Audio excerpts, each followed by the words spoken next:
As I mentioned also on Monday, on Friday, I'm sorry, I mentioned this on Shabbos also, that the style of the first round of 20 years is very different than the style of the second time round. The first time round is not much like a shear. And it goes, as you saw from ותשמ Gimel, line by line, explaining each line, how it all builds on the central chiddush that the Rabbi lays out right at the beginning. ותשמ Gimel is not going to be like that at all, as it is with most of the time in that cycle. In that, the Rabbi just takes an inyan from that maamer and builds a whole other maamer around it. Not so much a beer line by line. The first cycle is very much a hemshech. The second cycle, the same thing. Is it like one work? The maamer in totality, or even all the maamer?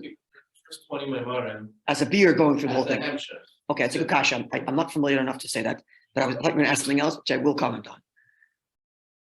Is Mem Gimel built on Chav Gimel, or is it a new beer? So, some people I saw learn that the Rebbe is learning different. ותשמ Gimel, the Rebbe learns that the Mata and Tachlis means is Bashtas V'Gilui, right? That the revelation of the Ein Sof is even in the Mata, means even in the lowest places, you can identify the Ein Sof there because it's the Golui. And but in ותשמ Mem Gimel, he talks about like these Bashtas, how low it goes, rather than the fact that it's Begolui even in a place of Nifradim. So I saw people that learn that Mem Gimel is different a little bit than Chav Gimel. Could be, but I actually think that they build on each other. And I remember I felt the same way last year also about Mem Beis to Chav Beis. That in Mem Gimel he adds that which Chav Gimel didn't say. And then one of the yonim I think is it's boilet mamish, his idea of Matat and Tachlis and Torah. And Chav Gimel didn't mention it at all. In Chav Gimel, the primary subject there is the Matat and Tachlis in Welt, in the worlds, that even in Biyah, where it's Nefradim, there is the Ein Sof Matat and Tachlis, and even in a place where people deny it, Paray, and then how it is in Yidden. Neshamas, most Neshamas come from Biyah, so Neshamas to begin with are, at least most Neshamas to begin with are Nefradim, you all have a sense of I. But nonetheless, we can still connect to the Ein Sof because there's the Chad B'Dara, because there's the Rebbe, whose Neshama includes our Neshamas, etc.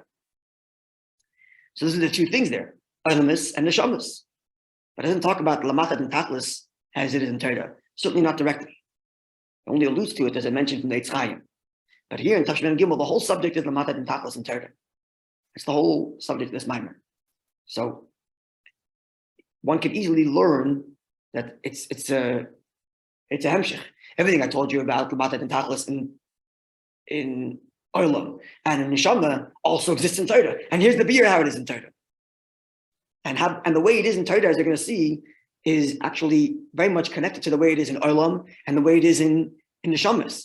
Because he's going to explain how the learning of Torah, because Torah is the Matat and Tachlis, that's how the Neshama can do a beer of Olam.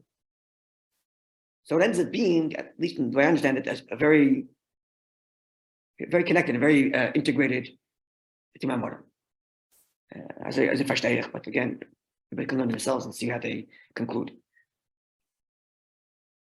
And the next thing I want to note is, and this is interesting, is right whenever they would get into the ice, the first thing they would do is the first two paragraphs or so is like a recap of the BASI legani, at least up until that ice. And sometimes even the Rebbe will give the hemshech and then also to give it a context, like he did in ותשמ Gimel. He said that the Frierdiker Rebbe keeps on going on to say what Lamalat and Ketz is, and in order to understand what Lamalat and Ketz is, he explains first what Lamalat and Tachlis is. So he gives like the recap till Oised Gimel, then he gives like the context of what the hemshech is, and then explains ותשמ Gimel, and then explains Oised Gimel. Yeah. Now, what's interesting to note is each time the Rebbe gives the recap of the hemshech up until that point, the Rebbe highlights different parts. And the way he recaps here in Mem Gimel is not the same way he recaps in ותשמ Gimel, highlighting and stressing different nekudas. And that itself is a limud. Like, when I get to the Rebbe's chiddush, what are the more important things to highlight to make the point that we're trying to make? It's not, because the recap is mamash not equal. So, not that I have the answer, but I'm just putting it out there. You can maybe think about it as you learn these things. Okay, so let's begin.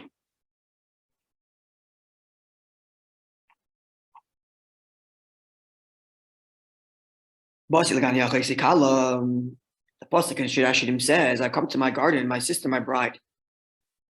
Maybe and my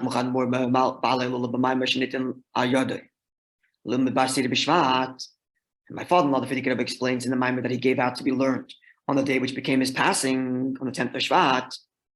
And here the Rabbi declares, Aga Paskent in the Maamre,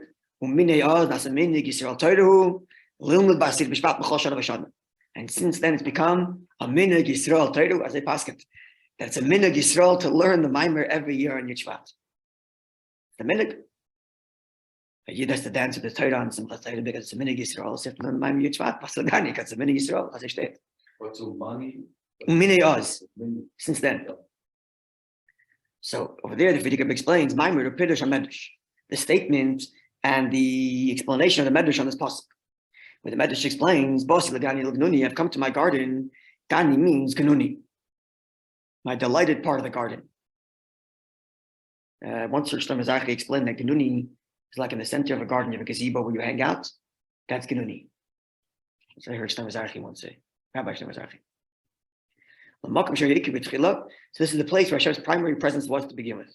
The primary presence of Hashem was in this world. That's why it calls it GANI, my garden. Not I've come to the garden. That would imply a foreign garden. He says, come to my garden, because this is where I was.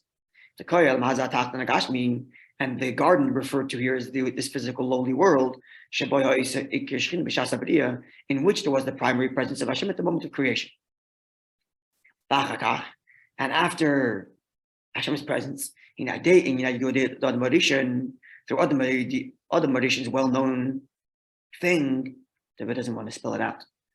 Adam Marishan's well-known thing, his inyan. So the presence of Hashem ascended and removed itself from this world one level up. And through 6 different other things that were negative that followed, also the presence of Hashem was further and further removed to the point that it was 7 levels up, 7 heavens up. So he uses a different lashon, but it's 6 versus Rishon. Yeah, there actually is. Funny you point that out, because he doesn't just say 7 negative things that happened. The other Maamre explains that. Why Adam Rishon is the primary problem and Moshe Rabbeinu is the primary solution. Right? Because the distance between level 3 and level 4 is not as dramatic as the distance between this world and one level up. And therefore the same thing in the reverse. You draw the Shekhinah down from level 2 to level 3, okay. So it's not 100 miles away, it's 150, it's 75 miles away, metaphorically speaking. But when you're talking about it's here or not here, that's the dramatic break.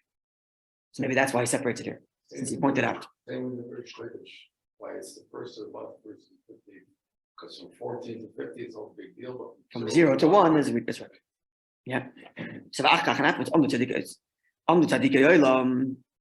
but then afterwards, Tzadikim began their avodah, beginning with the first Avraham. Here he puts Avraham in a single class, and then the middle ones, and then a Moshe Rabbeinu. And Avraham Avinu draw down the presence of Hashem from the 7th level to the 6th level. Likewise after that, one generation after another, tzaddik, one tzaddik after another, Ad Moshe Rabbeinu, until Moshe Rabbeinu Shayashvi, who's the 7th, and all the 7th are precious, who brought down the presence of Hashem from the level above us into this world. We're out of time already. Okay, we'll continue with Hashem tomorrow.